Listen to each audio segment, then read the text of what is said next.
what a Facebook, YouTube, Twitter, Finsta, Prince, SoundCloud, SoundClick, and all points. Cleveland Browns. Johny Manzel went to the Cleveland Browns. I'm gonna tell you something. Like, I'm not the biggest football fan. I like a good game.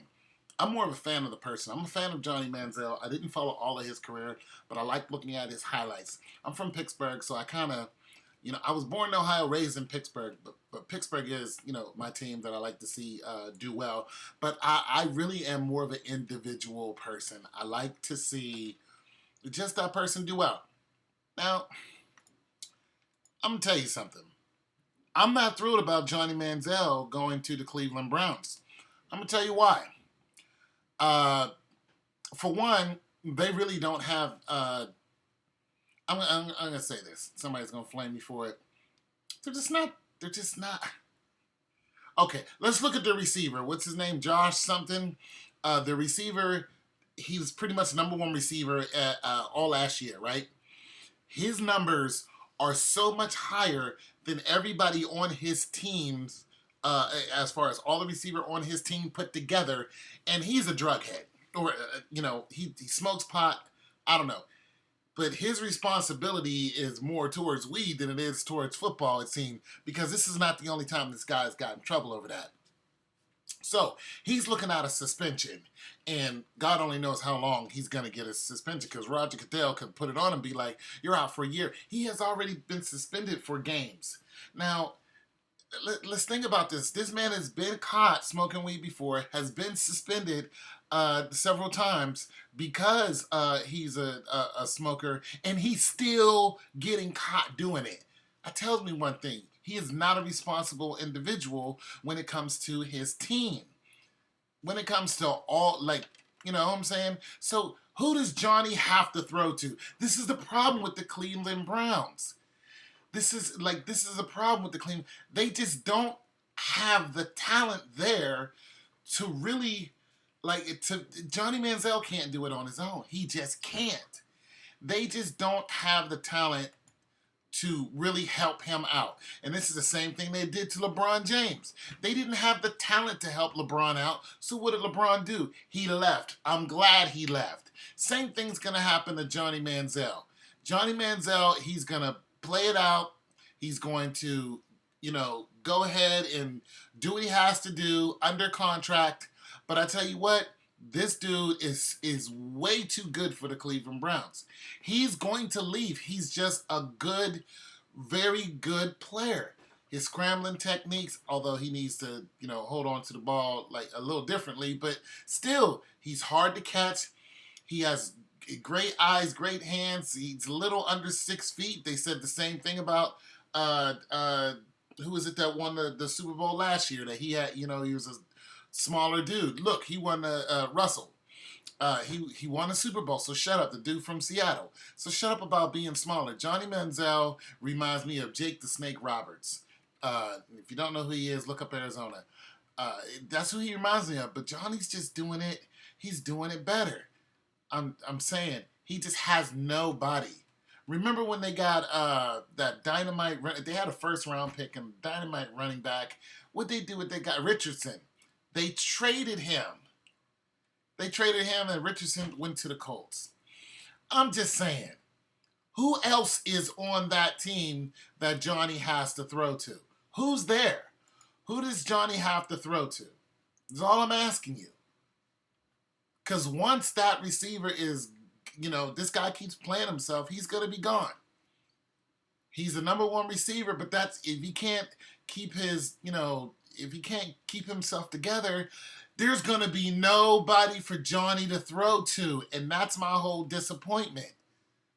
So that's just my review. Somebody tell me something I don't know. I mean, fill me in, because the receivers on the Cleveland Browns, let's just face it, they're just not that good. That's why they got Josh, and then now he's such a screw up. Now, let's look at another point here. They're going to have to get somebody else in there for him, even if he still had Josh. You can't just keep throwing to the same person. They're going to, come on. Seattle's defense will pick that off. The Legion of Boom, they'll shut that down so quick it ain't even funny. And Johny, Here's my last thing I'm gonna say about this. I think it's my last thing. Let's think about this. Let's think about some of the it was in the last couple of years some of the really great drafts. Let's go to Washington. Let's think about that. Washington got a, they needed some help. I love the Washington Redskins. I really do. Well, I don't love them, but I like them because they're a team that you just don't know what's gonna happen. They're just okay, but they're in it for the fight.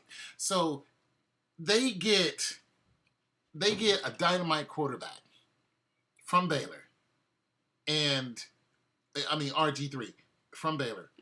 Kid has lightning speed, ran a 4.5. That's great for a quarterback. He has a great arm. He's lightweight. He can run. And what happened? Boom. He hurts his knee. They shut him down. They went towards the knees. Boom. Got knocked out once too. But boom. Crack him in the knee. Stop his whole running game. He says he's going to come back this year all in first game. But let's think about that. When they took away his running game, when he couldn't sprint, this dude was hobbling on the field. When they took away that weapon that he had, RG3, he still has a great arm. The guy's, his line of sight is excellent. But let's just face it, he couldn't score like he could before. He just couldn't. What it did was the linebackers, they don't have to worry about him outrunning them anymore.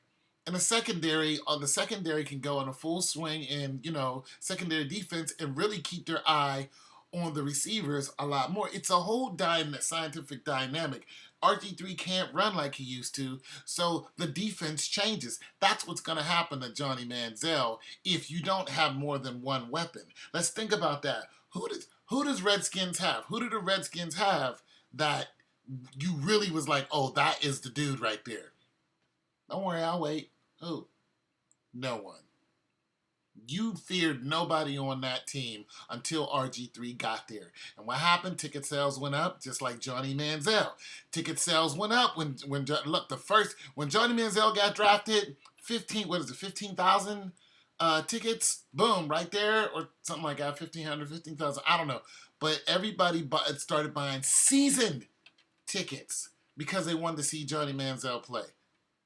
I mean, come on, I'm just saying. Put somebody else. Give him somebody else. Josh is a bum. He's gonna smoke his head off. He doesn't give a damn. He's gonna end up on the Raiders somewhere, and then if you end up on the Raiders, you're on your way out, and that's just gonna be it. Give him somebody else. Give him a great running back. Give him another great receiver. Give him two great receivers, and I think he'll stay. Other than that, I think Johny Manzel he's just gonna get tired of getting beat up. And that's just going to be it. Because you're not in college anymore, Johnny. And these boys, they play for keeps. They play to eat. They got wives and families. It's not cute anymore, Johnny. It's gonna go down bad for him if you don't give him great pass protection. I'm just saying. I love you, Johnny, but you don't have no help out there where you're at. It's your boy Tone 202. I'm just saying.